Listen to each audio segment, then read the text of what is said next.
Tell me again. Well, your experience above the falls, People for Parks, some of these citywide efforts that you've helped lead or been part of the planning efforts for. How will that experience help a specific district when you're commissioner? Excuse me. Above the Falls, I think, is a wonderful project because what it's doing is it's creating more open space. It's not in District 6, but the hope is that the Above the Falls may possibly bring more activity to other parts of the city, relieving some of the impacts that's occurring in District 6. I was on the original Midtown Greenway Coalition, and that open space corridor also has taken so much activity off of our lakes and by opening up more bike trails for us. Well, a minute ago, Harvey read part of the vision for the parks. It's my turn now. I'm going to read part of the mission as outlined here in the comp plan that you were talking about.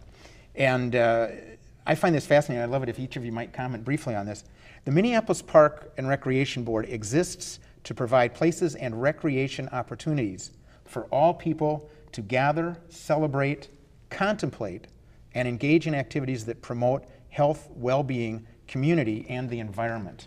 What does that mean to each of you? Well, for me, I get goosebumps about it. To me, it's about the egalitarian use of our parks. We have an incredibly diverse city, and District 6 also is very diverse. And to have our parks as being open, inclusive, welcoming, safe is so important. I'm very excited that Wyndham, which is in the southeast portion of District 6, is having their fall festival. They're calling it Around the World, and they are reaching out and in being so inclusive of their community. They're going to be having different language. There's 2 Spanish immersion schools in that area. So to continue that tradition of, like I say, being open and welcoming is so important. We have, I think it's 12 rec centers in that area. They each serve a unique community, and to be able to advocate for what those communities need is what those rec centers are doing.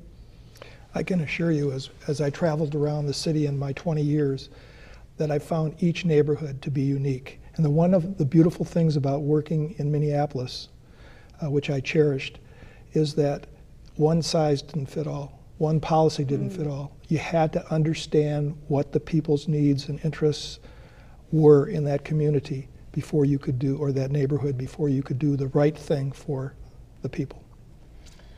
Thank you, Harvey. Well, and I agree so much, because I think that our rec centers, our rec directors, our rec staff and everything are so in tune with that. We also are very proud of the fact that we have park police who also are responsive to what our community needs are. Meg, thanks. Folks, we'll be back right in a moment with Mark Andrew to talk about more of issues of concern to the Minneapolis Parks and Rec. We'll be back right after this.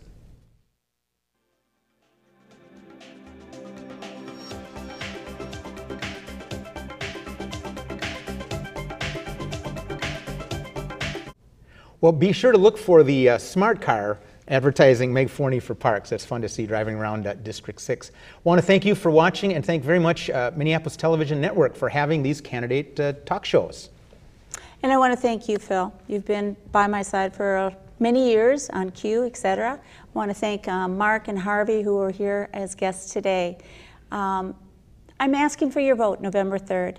For over 30 years, I've been advocating for parks. I have the proven leadership. It's time.